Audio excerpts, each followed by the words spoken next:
You shall be holy, for the Holy One, your God, am holy. You shall love your neighbor as yourself. Will you pray with me? Merciful and loving and wonderful God, Holy One, thank you for your presence with us this day in this worship celebration. Thank you for ministering to us in the reading of the word and in the ministry of music. Thank you for what we have already seen of you, what we've already felt. Thank you for already moving in our midst. As we go to this preaching moment, we ask, oh God, that you take the words of this weak vessel, that you speak through these lips of clay, a word of transformation, a word of life, that your people might hear it. That the words of my mouth and the meditation of every heart be acceptable with thee, our rock, our redeemer, the one who knows, sees, loves, and hears us. We pray this day. Amen. When I was growing up, to be holy was not a good thing for me. It was the reason I was not invited to parties, or the reason Cynthia Warren wouldn't go with me to the 7th grade dance. She said DeWayne was too holy. But she didn't mean what I thought she meant by that, or holy meant that I just didn't know how to have fun because I was a church boy.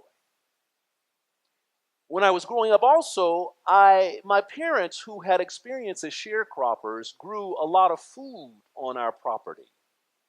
In addition to a large vegetable garden, we had 2 peach trees, a walnut tree, a pecan tree, and a few blackberry bushes on the periphery. And during the summer and autumn, we never were short of fruit and snacks. And often our parents made the picking of fruit and nuts a part of our chores I didn't like very much. For the peach trees in particular, my mother seemed never interested in picking all of the fruit. She would get just enough to make cobbler or to can some, and we were always instructed not to pick up the peaches on the ground. I assumed that she didn't want that because she didn't want peaches that had bruised skin or that had worms in them. But I learned the true purpose one day when I decided to assert my right to protect our property. You see, there was an old lady in the neighborhood named Miss Addie who lived not far away in a little old shack that some say was a vestige of her time as a sharecropper on what was once a plantation in our area. And we were all afraid of Miss Addie because she was very old, and she wore clothes that were little more than rags, and she mumbled to herself. She was what I would learn later in the North was called a bag lady. But we were all afraid, and we would say mean things about her. We thought she was a witch, and we just ran from her as she came about. Anyway, one day Miss Addie was in the yard, our yard, helping herself to the peaches on the ground. I yelled out the kitchen window to her to put down the peaches and to get out of our yard. She ignored me. So I ran out the door to shoo her away and tell her that those were our peaches. She had no right to take them. And of course, I was in high dudgeon. This is my yard. Leave my peaches alone. Well, my mother heard the commotion and ran out to see what was going on. And I was expecting her to join me in righteous indignation. But no, she yelled at me like you would not believe, and kept yelling at me and told me to go into the house, and turned around and apologized to the old lady with raggedy clothes and told her to take as much as she wanted. Now, it would be years later before I understood that this generosity was an expression of what really is a close relationship with God. And what I didn't know then, but what I know without a doubt now, was that I was witnessing a truly genuine expression of holiness. But see, that was not the word I could put to it. It did not seem like this is what they meant when they used the word holiness. And this may be even confusing to us because the religious culture of our day, holiness doesn't seem to be all about serving and helping others. Holiness, in my mind, and I think in some of your mind, has always been about spiritual perfection. Holiness has always been about sexual purity and chastity. Holiness has been about a rejection of the culture, the world out there, the horrible culture. And as in my mind, as long as I had a crush on boys in my class, as long as I desired to go to parties and football games, as long as I resisted being in church 24/7, in my mind, there was no way that I could ever be holy. You see, nowhere around me did I see the church or religion associating holiness with looking out for the poor or looking out for the immigrant. Holiness was not often talked about in terms of the welfare and well-being of the entire community. Holiness was not often invoked when we wanted to talk about our responsibility to do justice and righteousness all the time. In religion, holiness was the life that one took on so that they can guarantee their place in heaven. Oh, you know what I'm talking about. I have to be holy so that when the end time comes, I can go to heaven. I don't ever recall anybody telling me that the pursuit of holiness was a reflection of the call to imitate the character and the nature of God. But that's exactly what the people of Israel were called to aspire to in their life in covenant with God. How they were supposed to let their lives and their witness be a reflection of the nature and character of God. You see, God had delivered them from bondage in Egypt.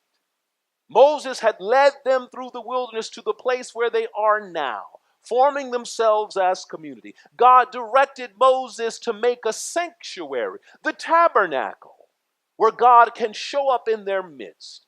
And this is the moment in their journey where Israel learns what it means to be in relationship with God. They learn what it means to be God's people. In the book of Leviticus, through speeches to Moses, God lays out how Israel is to organize herself, the regulation and perspectives of their identities as God's chosen and delivered people. Now, how many times in our lives when Leviticus is invoked do we hear someone talking about Leviticus 19?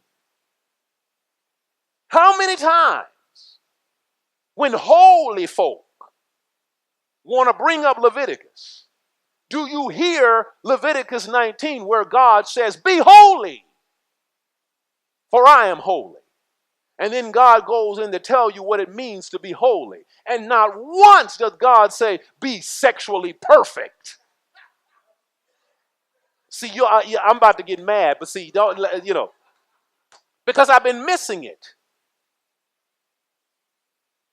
But Israel is supposed to learn how to be holy. And holiness is going to be an expression of who and whose they are. God already said, "I am your God. Be holy, for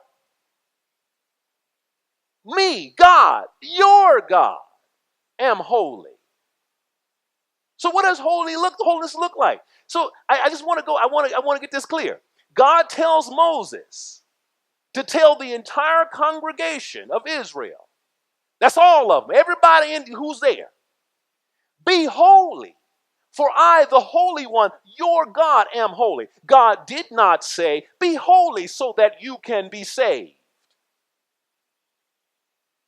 God did not say, be holy so that you can go to heaven. God did not say, be holy so that you can be anointed as the leader of the people. God did not say, be holy so that you can be prosperous and rich. Holiness is not a transactional invitation. Be holy so that you can get stuff. That's not what God said. Be holy because I am holy. Imitate me.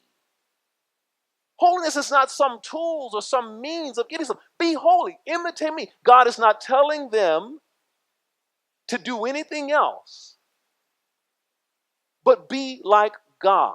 They are to live in a way that reflects the God who made covenant with them. They are to be the very expressions of God's character. They are supposed to be the people of God. They're supposed to embody what it means to be in relationship with God. And what does it look like? Let's go through Leviticus 19. Holiness is exemplified in their commitment to God, keeping the Sabbath, having and worshiping no other gods other than God. It means honoring our fathers and our mothers. But then it goes even further. Holiness is exemplified in their treatment of the vulnerable and in their neighbors. So, guess what it is? Oh, you didn't hear me. It is holy to pay people for their labor. It is holy to pay them for what they deserve. It is holy to give them affordable health care. It is holy to give people time off. It is a mark of holiness to be fair, to be impartial, to be judicious to everybody, whether rich or poor, black or white, male or female, alien or citizen. That's holiness. It is a mark of holiness to refrain from spreading malicious rumors about your neighbor. It is a mark of holiness to refrain from hating your sister or your brother. It is a mark of holiness to refrain from taking vengeance. It is a mark of holiness to refrain from holding a grudge. And then God caps it all off. Holiness is about loving your neighbor as you love yourself.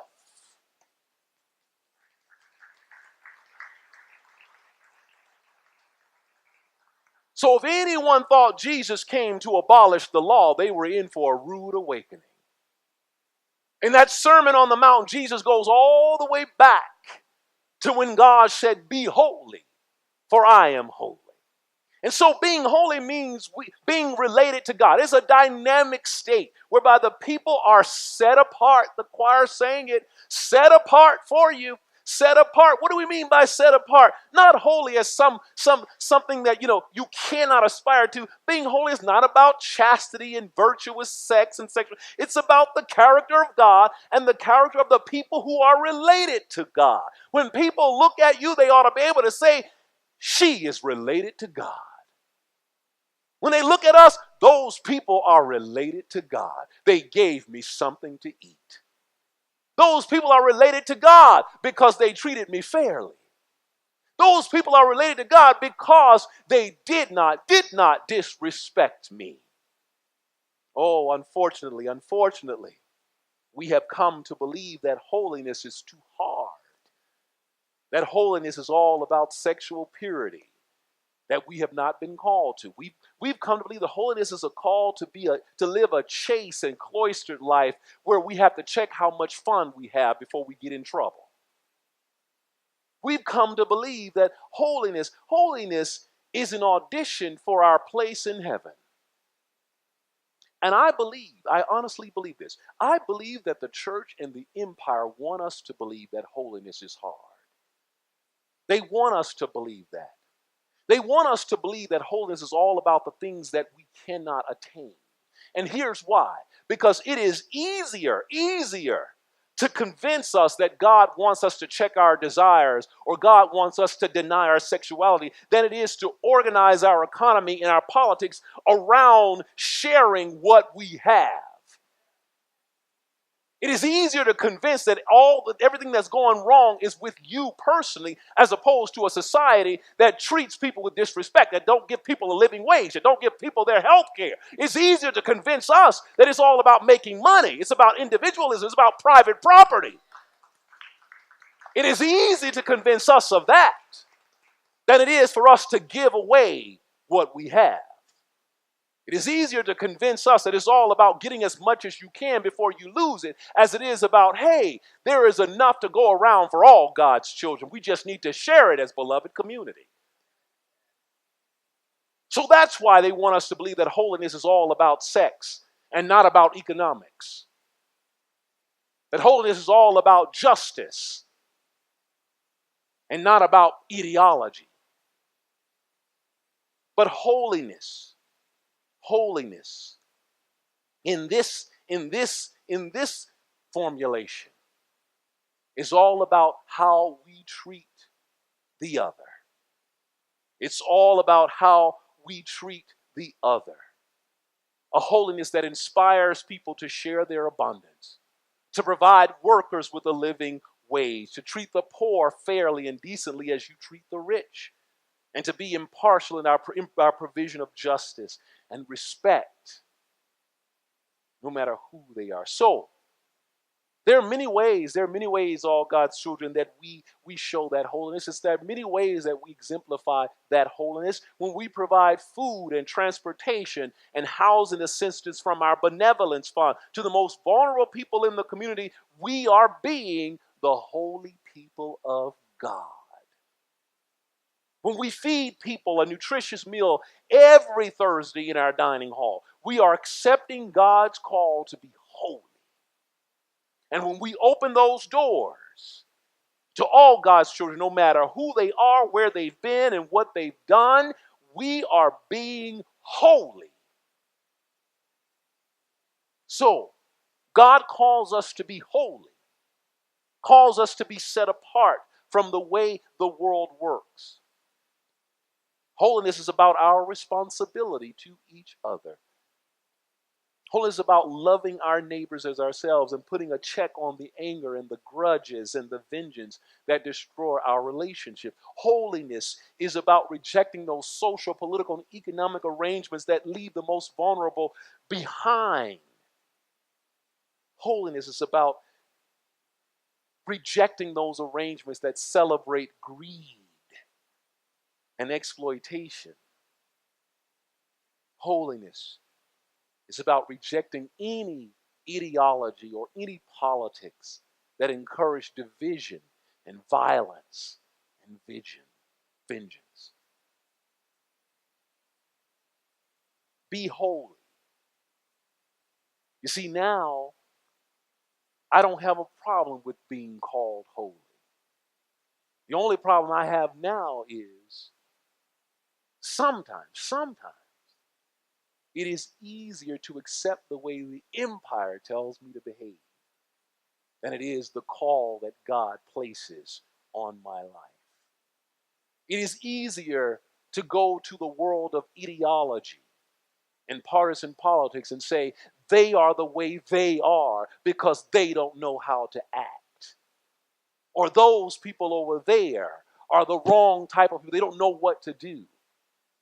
It's easier to do that than to do the hard thing that our society makes hard to do, which is love my neighbor as myself. But that is the call, to be holy.